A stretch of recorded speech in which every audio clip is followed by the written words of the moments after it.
उसका वारिस हैं, तो हम गरीब कैसे हो सकते हैं? हम दुखी कैसे हो सकते हैं? दुखी इसीलिए है क्योंकि हम अपने पहचान को भूल गए हैं। आज हम इसको वचन के द्वारा जानेंगे और इसको अपने स्पिरिट में परमेश्वर से आशीष मांगे, अगुवाई मांगे, उस सामर्थ को मांगे कि आज जो वचन मैं सुनूं वो हमारे स्पिरिट में एंटर करे और हमारे हृदय रूपी पटिया में लिखा जाए और उसमें मैं अपना 100% को फल लाऊं। जो परमेश्वर हमारे जीवन में जो योजना बना के रखा है उस योजना को हमारे जीवन में वो पूरा कर सके, ऐसा प्रार्थना करके मांगे। और बाइबिल को खोलेंगे, पवित्र शास्त्र से हम देखेंगे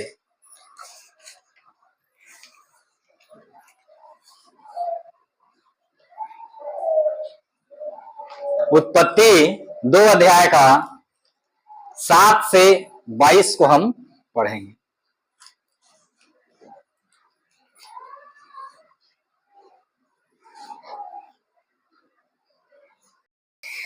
हालेलुया। और यहोवा परमेश्वर ने पूर्व की ओर अदन में एक वाटिका लगाई और वहां आदम को जिसे उसने रचा था रख दिया। और यहोवा परमेश्वर ने भूमि से सब भांति वृक्ष जो देखने में मनोहर और जिनके फल खाने में अच्छे हैं उगाए, और वाटिका के बीच में जीवन के वृक्ष को और भले या बुरे के ज्ञान के वृक्ष को भी लगाया। उस वाटिका को सींचने के लिए एक महानदी अदन से निकली और वहां से आगे बहकर चार धाराओं में बट गई। पहली धारा का नाम पिसोन है। यह वही है जो हवीला नाम के सारे देश को जहां सोना मिलता है घेरे हुए हैं। उस देश का सोना चोखा होता है, वहां मोती और सुलेमानी पत्थर भी मिलते हैं। दूसरी नदी का नाम गिहोन है। यह वही है जो कुश के सारे देश को घेरे हुए हैं। और तीसरी नदी का नाम हिदेकेल है। यह वही है जो असूर के पूर्व की ओर बहती है। और चौथी नदी का नाम फरात है। तब यहोवा परमेश्वर ने आदम को लेकर अदन की वाटिका में रख दिया कि वह उनमें काम करे और उसकी रक्षा करे। और यहोवा परमेश्वर ने आदम को यह आज्ञा दी, तू वाटिका के सब वृक्षों का फल बिना खटके खा सकता है, पर भले या बुरे के ज्ञान का जो फल है उसका फल तू कभी ना खाना, क्योंकि जिस दिन तू उसका फल खाएगा उसी दिन अवश्य मर जाएगा। फिर यहोवा परमेश्वर ने आदम का अकेला रहना अच्छा नहीं, मैं उनके लिए एक ऐसा सहायक बनाऊंगा जो उससे मेल खाए। और यहोवा परमेश्वर भूमि में से सब जाति के बनेले पशुओं और आकाश के सब भांति के पक्षियों को रचकर आदम के पास ले आया कि देखे कि वह उनका क्या क्या नाम रखता है।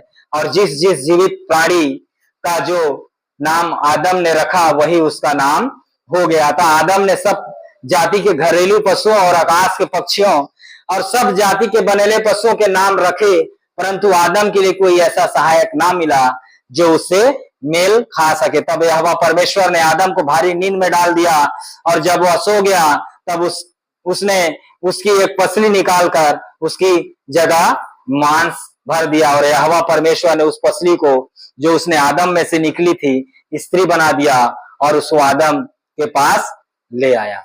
हालेलुया। परमेश्वर ने हमको कैसे बनाया, कैसे रचा?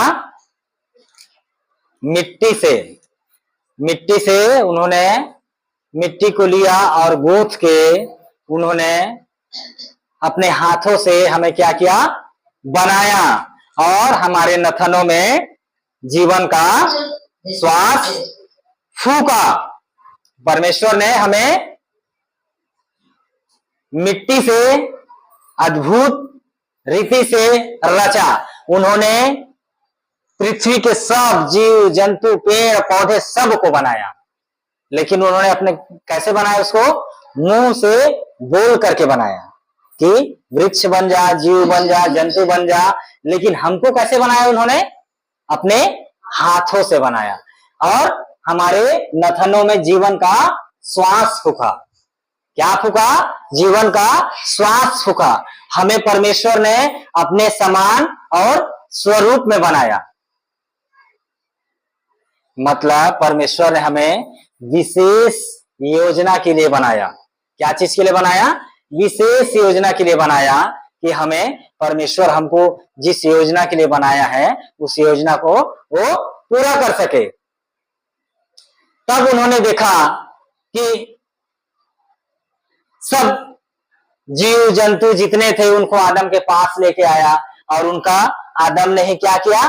नाम रखा और देखा कि आदम से कोई मेल नहीं खाता, कोई मेल नहीं खाता आदम से। तो परमेश्वर ने क्या किया? यहोवा पिता ने उसको गहरी नींद में सुला के उसके पसली का हड्डी को निकाल के किसको रचना किया? हव्वा को रचना किया। किसको रचना किया? हव्वा को रचना किया। हव्वा को इसलिए रचना किया परमेश्वर ने कि आदम को अकेला रहना उसको अच्छा नहीं लगा। उससे मेल खाता हुआ एक हव्वा को बनाना चाह रहा था ताकि वो अकेला ना रहे। परमेश्वर ने पति पत्नी को इसलिए बनाया, ना उसको सिर के बाल से बनाया कि वो नहीं बनाया, ना पैर के जूती नहीं बनाया। उन्होंने क्या बनाया है? पसली से बनाया ताकि हव्वा एक स्त्री हमेशा दाएं ओर पुरुष के रहे, क्योंकि पुरुष एक महिला के बिना अधूरा है। क्या है? अधूरा है।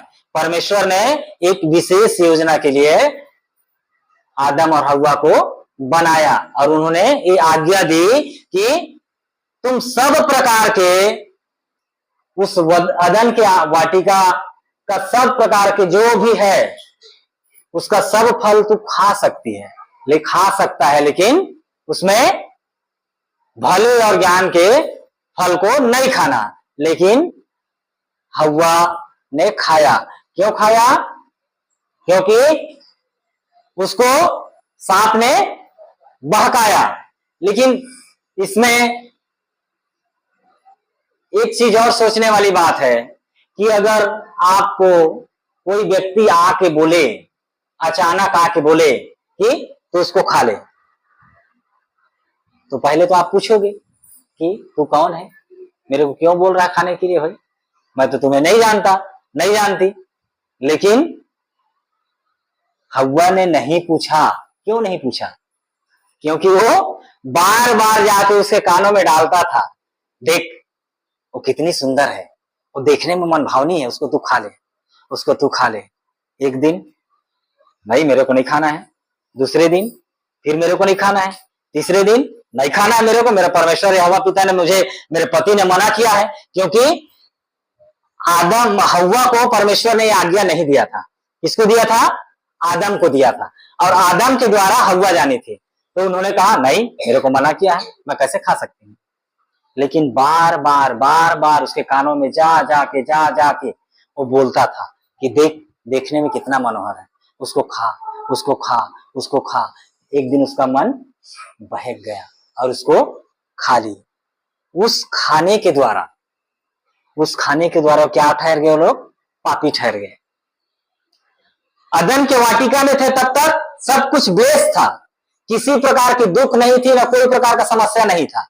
लेकिन परमेश्वर का वचन उन्होंने तोड़ा, उसके आज्ञा को तोड़ा और वो पापी ठहरे और वो अचानक श्राप के नीचे आ गए। ऐसा हुआ तो परमेश्वर ने जो ब्लेसिंग, उसको जो रक्षा करने के लिए कवच दिया था, उसको क्या किया? ले लिया वापस। और उसको उनको क्या किया? गिरा दिया, लाके यहां गिरा दिया। उसके साथ वो शैतान भी गिरा।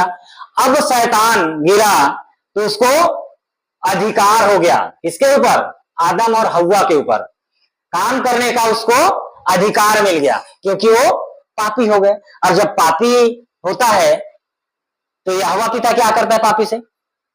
जब यीशु मसीह जब आए, सारा अपना यात्रा किया, जैसे जैसे परमेश्वर का यहोवा पिता का आज्ञा था वैसा उन्होंने सेवा किया। लेकिन जब क्रूस पे चढ़ाया गया यीशु मसीह, काट पे लटकाया गया, तो परमेश्वर ने अपना मुंह कैसे कर लिया? पीछे कर लिया। मतलब अगर पाप यीशु मसीह उसका प्रिय पुत्र भी अगर पापी है तो परमेश्वर नहीं देखता, उससे भी वो क्या कर लिया? मुंह मोड़ लिया। तो जब आदम और हव्वा पाप किए तो शैतान को अधिकार मिल गया काम करने के लिए। ठीक है, इतना तक क्लियर हो गया। आदम और हव्वा जब वदन के वाटिका में थे तो किसी प्रकार का दुख उनके पास नहीं था, लेकिन जैसे ही उन्होंने वचन को तोड़ा और उसको अधिकार मिला शैतान को, और वो पापी हुए और शैतान उन्हें काम करना चालू कर दिया।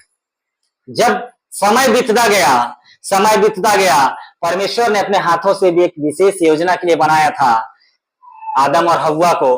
तो जब उन्होंने सोचा कि मैं इनसे इतना प्रेम करता हूं, इनको मैं विशेष योजना के लिए बनाया, अब ये लोग उस पाप के द्वारा मुझसे क्या हो गए? अलग हो गए। उस पाप के द्वारा क्या हो गए? आदम और हव्वा अलग हो गए। अब मुझे क्या करना चाहिए कि फिर से वो मुझसे मिल सके, क्या कर सके? मिल सके। तो यहोवा पिता ने फिर यीशु मसीह को इस दुनिया में भेजा।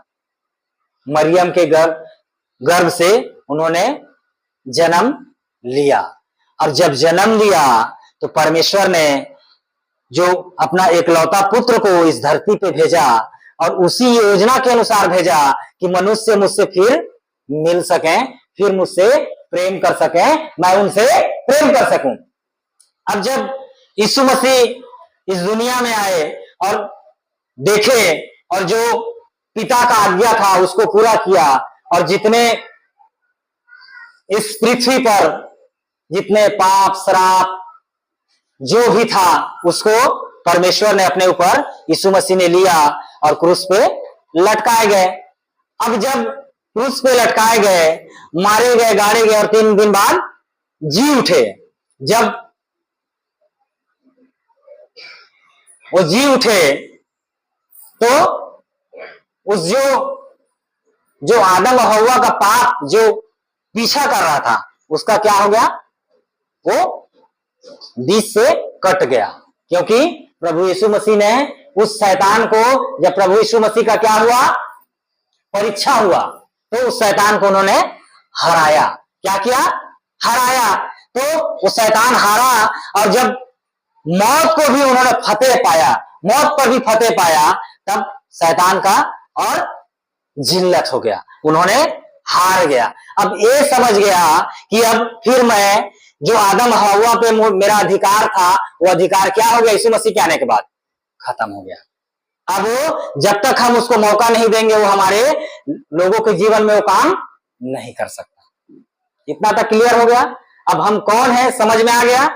आदम और हव्वा के द्वारा जो पाप आया था, जब हम यीशु मसीह को अपना उद्धारकर्ता ग्रहण करते हैं और पिता पुत्र के नाम से बपतिस्मा लेते हैं, तो जो आदम और हव्वा का जो श्राप, जो पाप आता है हमारे पीछे, वहां से वो क्या हो जाता है? हम प्रभु यीशु मसीह में जब बपतिस्मा लेते हैं तो हम मर जाते हैं। पुराना मनुष्य तो क्या होता है? मर जाता है। तो मरा उसके साथ उसका कनेक्शन कट गया। हम क्या हो गए? अब यीशु मसीह में एक नया जीवन पा गए। अब उसका कोई अधिकार नहीं है। अब उसका अधिकार नहीं है, तब किसका अधिकार हो गया? परमेश्वर का अधिकार हो गया। अब परमेश्वर का अधिकार हमारे आत्मा पे, मन पे, शरीर पे हो गया, तो परमेश्वर ने कुछ हमको क्या दिया? अधिकार दिया, और कुछ वचन दिया कि मैं तुम्हें क्या देता हूं। उसको देखेंगे हम। 1 कुरिन्थी 6:19 निकालेंगे।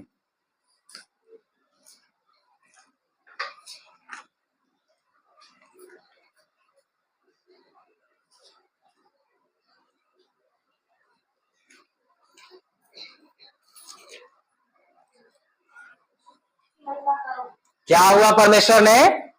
जब हम परमेश्वर में नया जीवन पा गए, तो परमेश्वर का वचन कहता है, क्या तुम नहीं जानते कि तुम्हारी देह पवित्र आत्मा का मंदिर है जो तुम में बसा हुआ है और तुम्हें परमेश्वर की ओर से मिला है, और तुम अपने नहीं हो। क्या बोलता है? तुम अपने नहीं हो, क्योंकि तुम दाम देकर मोल लिए गए हो, इसलिए अपनी देह के द्वारा परमेश्वर की महिमा करो। जब परमेश्वर को हम पहन लिए तो क्या कहता है परमेश्वर? ये शरीर अब किसका मंदिर हो गया? पवित्र आत्मा का मंदिर हो गया। अब ये शरीर हमारा नहीं है बोलता है, इसको मैं लहू का कीमत देके, अपना लहू बहा के मैं इसको क्या कर लिया हूं? खरीद लिया हूं, मोल ले लिया हूं। तब ये हमारा शरीर नहीं है। तो अब ये हमारा शरीर नहीं है तो परमेश्वर ने हमको ये शरीर क्यों दिया? क्यों दिया? ताकि हम इस शरीर के द्वारा उस जीवते परमेश्वर का क्या कर सकें? महिमा कर सकें। तो अब परमेश्वर ने हमें ये शरीर एक योजना के तहत, एक उद्देश्य के तहत हमको दिया, क्योंकि ये तो हमारा मोल लिया हुआ शरीर है, उसका मंदिर है। अब हमको इस शरीर को दिया है तो हम इस शरीर के द्वारा परमेश्वर की महिमा जब नहीं करते, जब परमेश्वर की महिमा नहीं करते और इस शरीर को हम पाप के द्वारा गंदा करते हैं, क्या करते हैं? पाप के द्वारा गंदा करते हैं। उस शराब को लेते हैं, इस शरीर में डालते हैं, उस व्यभिचार को करते हैं, दुनिया भर का चीज जो पाप के श्रेणी में आता है उसको हम करते हैं। तो परमेश्वर क्या कहता है? जो मेरे मंदिर को नाश करेगा उसको मैं क्या करूंगा? नष्ट कर दूंगा। तो आज क्या हो रहा है? उन्होंने तो पहले बता दिया है। उन्होंने क्या किया है? पहले बता चुका है कि बेटा तेरा शरीर तेरा नहीं है, मैंने खून दे करके उसको मोल ले लिया हूं। लेकिन उस चीज को लोग नहीं जानते या जानते हुए उसको गंदा करते हैं। तो परमेश्वर क्या करता है? नाश करता है। तो लोग कहते हैं मैं क्यों बीमारी में हूं, क्यों गरीबी में हूं, क्यों श्राप में हूं? जब परमेश्वर ने, यीशु मसीह ने पहले ही बता चुका है कि ये शरीर पवित्र आत्मा का मंदिर है, ये तुम्हारा नहीं है, तुम्हें किसी विशेष योजना के लिए, मेरी नाम की महिमा के लिए तुम्हें दिया गया है। जब हम इस चीज में विश्वास नहीं करते तो क्या करता है वो? हम इसको गंदा करते हैं तो नाश करता है। लेकिन परमेश्वर कहता है मेरा काम अचानक नहीं हो जाता। क्या हो जाता है? अचानक नहीं होता। उसका काम, परमेश्वर का काम धीरे धीरे धीरे धीरे होता है। लोग कहते हैं कि देखो वो प्रार्थना आराधना कर रही है, प्रार्थना आराधना कर रहा है, उसको क्या मिल रहा है? क्या मिल रहा है? मैं इंजॉय कर रहा हूं, मैं पी रहा हूं, खा रहा हूं, दुनियादारी इंजॉय कर रहा हूं, मुझे क्या हो रहा है? लेकिन क्या होता है? धीरे धीरे धीरे धीरे नाश होता है। क्योंकि पवित्र शास्त्र कहती है पाप की मजदूरी मृत्यु है। जिस प्रकार से आज हम किसी काम को करने के लिए जाते हैं, उसके एवज में हमको क्या मिलता है? मजदूरी मिलता है ना, तभी हम करते हैं ना। तो उसी तरह पाप करते हैं ना तो उसका भी मजदूरी निश्चित है, निश्चित है, वो मिलेगा ही मिलेगा। तो जब परमेश्वर ने पहले से ही बता चुका है तो आज हमें इस अधिकार को, अपने आप को पहचानने की जरूरत है। क्या करने की जरूरत है? जानने और पहचानने की जरूरत है, ताकि हम जो परमेश्वर जो हमें बनाना चाहता है, जिस प्रकार से एक दो भाई थे, अपना बच्चा दे दिया, वो अपना पहचान भूल गया, वैसे हमको अपना पहचान नहीं भूलना है। आज हमको जानना है कि हम कौन हैं और हम क्या कर सकते हैं। पहला कुरिन्थी 7:23 भयानक बात बोल रहा है परमेश्वर। कितना आसानी से बता रहे हैं, अपने बेटे और बेटियों कितना आसानी से बता रहे हैं। और पहला कुरिन्थी 15:3 और 4 को भी पढ़ेंगे। परमेश्वर ने क्या कहा? मैंने तुम्हें 7:23 में बोलता है परमेश्वर, तुम दाम देकर मोल लिए गए हो, इसलिए मनुष्य का दास ना बनो। परमेश्वर ने स्पष्ट मना किया है कि तुम मोल लिए गए हो, तुम किसी भी प्रकार से कमजोर नहीं हो, तेरे पास कुछ किसी भी चीज की कमी नहीं है, तुम मनुष्यों का क्या ना बनो, दास ना बनो। लेकिन आज लोग क्या करते हैं, उस शैतान, उस दुष्ट के जाल में फंस के अपने सारे चीजों को क्या करते हैं, गंवा देते हैं और किसका दास बन जाते हैं, उस मनुष्य का दास बन जाते हैं। क्यों हुआ ऐसा? क्योंकि उन्होंने शरीर को फॉलो किया, उस अभिलाषा को फॉलो किया। तो आज हमको इस चीज को समझना है और जानना है कि हम कोई सामान्य लोग नहीं हैं। क्या नहीं है? कोई सामान्य आदमी नहीं है। हम उस जीवते परमेश्वर के दास और दासी हैं, उसके जन, बेटा और बेटी हैं। हमको ये अधिकार दिया गया है। शैतान के सारी सामर्थ्य पर हमको क्या दिया गया है? अधिकार दिया गया है। तुम सांप और बिच्छों को रौंदोगे, उस दुष्ट आत्मा को निकालोगे, वो बोलता है। जब हम जिस उद्देश्य के लिए परमेश्वर ने बनाया है, जिस वचन को दिया है, उस वचन के अनुसार हम जीवन जीना चालू करते हैं, तो अगर कोई बीमार रहता है तो हम यीशु मसीह के नाम से चंगा हो जा बोलते हैं, तो क्या होता है? चंगा हो जाता है। जब परमेश्वर ने हमको इतना अपार हमको शक्ति दी हुई है, इतना ज्यादा हमको दिया हुआ है, तो हम इसको कैसे भूल जाते हैं? सिर्फ शरीर के अभिलाषा के कारण हम क्या करते हैं? क्या करते हैं? शरीर की अभिलाषा के नीचे दब जाते हैं, झुक जाते हैं। अगर हम परमेश्वर ने जैसा जैसा हमको जिस रीति से रचा, उस रीति से हमको उस श्राप से निकाला, अब हमको जो अधिकार दिया है, उस अधिकार को, उस वचन को हम फॉलो करते हैं, तो परमेश्वर हमको जयवंत जीवन देता है। क्या देता है? जयवंत जीवन देता है। कोई ना हरा सकता है, नहीं कोई परेशान कर सकता है। हम क्या करते हैं? जयवंत जीवन जीते हैं। हमारा लड़ाई शरीर से नहीं है, मांस और लहू से नहीं है। हमारा लड़ाई किससे है? उस दुष्ट से, उस शैतान से है जो आकाश में रहता है। तो हम जब इसको हम कैसे जीतेंगे? उस शैतान से अगर हम जीतते हैं तो ऑटोमेटिक इंसान हार जाता है। हमको इंसान से लड़ने की जरूरत नहीं पड़ती, क्योंकि परमेश्वर ने आज जो परमेश्वर को जानते हैं उनको भी बनाया है, और जो नहीं जानते उनको भी बनाया है। तो जो उसका वचन कहता है कि तुम अपने बैरियों के लिए प्रार्थना करो, क्यों कहता है? जब हम परमेश्वर से गिड़गिड़ा कर प्रार्थना करते हैं, तो अब वो परमेश्वर को नहीं जानता, तो उसका परमेश्वर मन को कैसे बदलेगा? क्योंकि हम प्रार्थना करते हैं और परमेश्वर जानता है कि मैंने ही इसको भी बनाया है। वो नहीं जानता तो क्या हुआ? आज वो अपना पहचान को नहीं समझ रहा है तो क्या हुआ? लेकिन मैंने बनाया। जब हम प्रार्थना करते हैं ना, तो उसके मन को सेकंड में बदल देता है। तो हम आज अपने आप को समझें, जानें और उसके वचन को फॉलो करें।